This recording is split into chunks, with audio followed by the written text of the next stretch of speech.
62% వచ్చే సంఖ్యను మీరు 56% చూపించారు. అది మీ సైంటిఫిక్ సర్వే.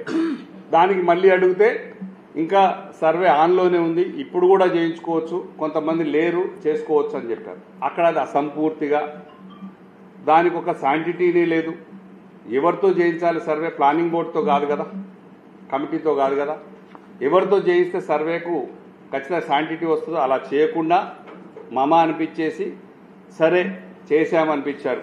అది 46, 52, 62 కాసేపు పక్కవ పెడితే మీరు కామారెడ్డి డిక్లరేషన్లో ఖచ్చితంగా 42% బీసీలకు మేము ఇమ్మీడియట్గా చట్టసభల్లో రిజర్వేషన్లు అమలు పరుస్తామని చెప్పేసి మా బీసీ సోదరి మనందరినీ నమ్మించి దానికి తోడుగా అనేక 432 హామీలతో మా బీసీ సోదరులందరూ కూడా నిజం కూడా కేసీఆర్ గారు 10 ఏళ్లలో బ్రహ్మాండంగా పాలించారు.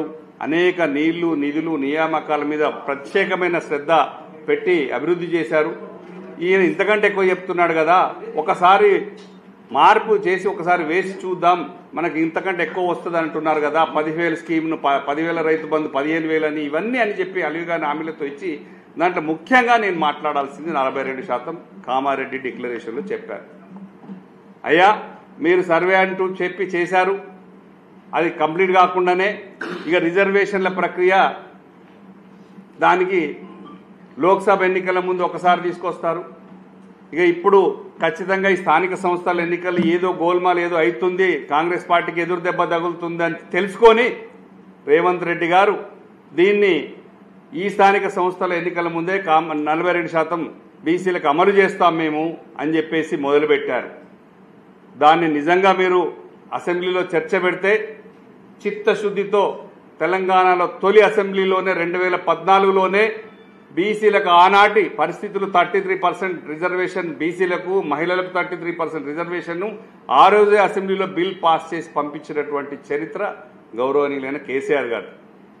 అవన్నీ తెలుసుకొని 2018లో కూడా ఎట్టి పరిస్థితుల్లో పంచాయతీరాజ్ చట్టాన్ని సవరించి దాని ద్వారానైనా ఆర్డినెన్స్ ద్వారానైనా ఏదో విధంగా బీసీలకు న్యాయం చేయాలని చెప్పేసి కేసీఆర్ గారు పోరాటం చేసిన విషయం తెలిసిందే. దాన్ని కోర్టులో ఎదుర్కోవడం జరిగింది, సవాల్ చేయడం జరిగింది, అక్కడ కొట్టివేయడం జరిగింది. దాని మీద ఎలక్షన్లో పోతే మీరు బనకచెర్ల దగ్గర రిజర్వాయర్ దగ్గర పోతేనేమో ఇది బ్రహ్మ పదార్థం 3,000 టీఎంసీలు నీళ్లు మిగులు జలాలు ఉన్నాయి, అక్కడ ఆయన పుట్టించిన పంచాయతీ అని చెప్పేసి అక్కడ మమ్మల్ని బదనాం చేస్తారు. ఇక్కడికి వచ్చేసరికి తెలంగాణ రాష్ట్ర ముఖ్యమంత్రి తొలి ముఖ్యమంత్రి కేసీఆర్ గారు సీలింగ్ పెట్టారు, లేకపోతే అంటే అయిపోయేది నేను చేసేవాడిని చెప్తారు. బీసీ రిజర్వేషన్లు ఎవరు చేస్తే అవుతుందో ఒక తెలంగాణ ముఖ్యమంత్రి గారు చేసేటట్టయితే వారు సీలింగ్ పెడితే మీరు తీసేసి చేయొచ్చు కదా. ప్రజలను ఎంతకాలం మోసం చేస్తారు? రేవంత్ రెడ్డి గారు ముఖ్యమంత్రి గారు చెప్పండి. బీసీ సోదరులను ఇంకా మోసం చేయడానికి, బీసీ సోదరులు ఎప్పుడూ మిమ్మల్ని మోయడానికి ఒంటెలు కాదు, గుర్రాలు కాదు ప్రయాణం చేయడానికి. ఖచ్చితంగా కూడా పులులు సింహాలు అవుతారు. అవసరమైన రోజు పులులు సింహాలు అవుతారు, పాములై కాటేస్తారు. మీరు పులి మీద స్వారీ చేస్తున్నారని లాస్ట్ టైమే చెప్పాను. బీసీలనే రాజకీయ చదరంగంలో బీసీలతోని మీరు ఒక పరమపద సోపాన పటం కైలాసంలో ఆడి నిచ్చెన ద్వారా పైకొచ్చారు, బీసీల నిచ్చెన ద్వారా పైకొచ్చారు. అదే పటంలో మళ్ళీ ఒకసారి చెప్తున్నా, హైదరాబాద్లో కూడా చెప్పారు, అదే పటంలో పెద్ద పాములు కూడా ఉంటాయి, అవి మింగేసి మిమ్మల్ని భూమి మీదకి కూడా తెస్తాయని చెప్పాను. ఇది ఖచ్చితంగా జరిగి తీరుతుంది. ఎందుకంటే మీరు అసెంబ్లీలో బిల్లు పెడితే చర్చలో బీఆర్ఎస్ పార్టీ ఏకగ్రీవంగా సపోర్ట్ చేసింది, బీజేపీ సపోర్ట్ చేసింది, అన్ని పార్టీలు సపోర్ట్ చేశారు. బిల్లును మీరు తీసుకొచ్చి త్రూ గవర్నర్ గారి ద్వారా రాష్ట్రపతి గారికి పంపించారు. ఆ బిల్లు అక్కడ పెండింగ్ ఉంది.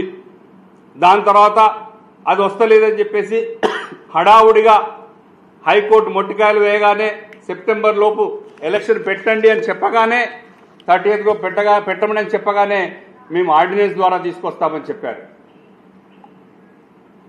మీకు తెలియదా? అనుభవజ్ఞులు లేరా? ప్రజలను ఎంతకాలం మోసం చేస్తారు? 2018లోనే అలాంటి ప్రయత్నం కేసీఆర్ గారు బీసీలకు ఎక్కడ వీలైతే అక్కడ న్యాయం చేయడానికి వెనుకాడరు, పోరాటం చేస్తారు అని తెలియదా? చేశారు ఆ ప్రయత్నం కూడా. కానీ మీరు అది కూడా అదే గవర్నర్ గారికి ఆర్డినెన్స్ బిల్ పంపించారు. ఒక బిల్లును రాష్ట్రపతి గారి దగ్గర పంపించిన గవర్నర్ గారిని అది రాకముందే, అది డిసైడ్ కాకముందే ఆర్డినెన్స్ మీకు ఎలా ఇస్తారని అది తెలియకుండా దాంట్లో కూడా షెడ్యూల్ 9 చేర్చమని చెప్పేసి కూడా మీరు ఎక్కడా అడగలేదు. మీరు ఓన్లీ 31C కింద ఈ బిల్లులకు రక్షణ కల్పించండి అని మాత్రమే అడిగారు.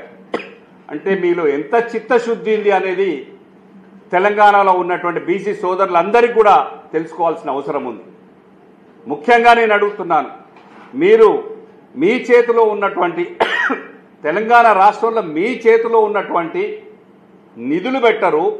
సంవత్సరానికి 20,000 కోట్ల రూపాయల బడ్జెట్ ఇస్తామని చెప్పేసి 5 ఏళ్లలో 1,00,000 కోట్ల బడ్జెట్ ఇస్తాం, బీసీలను అభివృద్ధి చేస్తామని చెప్పేసి అధికారంలోకి వచ్చిన మీరు 20,000 కోట్ల బడ్జెట్ మాట మాట్లాడారు. మీ దగ్గర ఉన్నటువంటి మంత్రులు బీసీ సోదరులు 42% ప్రకారం కానీ మీ దగ్గర ఎంతమంది మంత్రులు ఉన్నారు? 2 మంత్రులు ఉంటే మొన్నొక్కరికి ఇచ్చారు, 3 మంత్రి పదవులు ఇచ్చారు. ఇంకా మిగిలిన 3 మంత్రి పదవులు 3 మంత్రి పదవులు బీసీలకు ఇవ్వండి. యాదవ్ సోదరులకు లేదు, ఒక లంబాడి సోదరులకు లేదు, మున్నూరు కాపుకు లేదు, ముస్లింలకు లేదు, రజకులకు లేదు. బీసీ సోదరులందరూ చాలా ఉన్నాయి. మీరేమిస్తున్నారు? కార్పొరేషన్లు ఇవ్వరు, నిధులు ఇవ్వరు, పదవులు ఇవ్వరు, కనీసం ఏమీ ఇవ్వరు.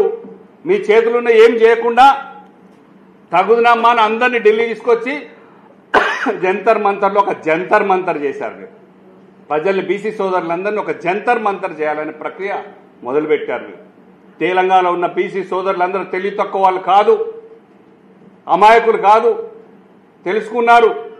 మీకు నిజంగా ఎక్కడ చేస్తే ఎట్లా చేస్తే బీసీ సోదరులకు బిల్లు అమలు అవుతుందో మీకు తెలియదా? అది 9th షెడ్యూల్లో పెట్టి తమిళనాడు తరహాలో పార్లమెంట్లో పెట్టి తెచ్చుకోవాలి. లేదా మీకు 100 మంది ఉన్నటువంటి మీ కాంగ్రెస్ పార్టీ నాయకులు రాహుల్ గాంధీ గారు కానీ, సోనియా గాంధీ గారు కానీ, మోడీ గారు కానీ తలుచుకుంటే ఒక్క రోజులో పార్లమెంట్లో, ఒక రోజులో లోక్సభలో, రాజ్యసభలో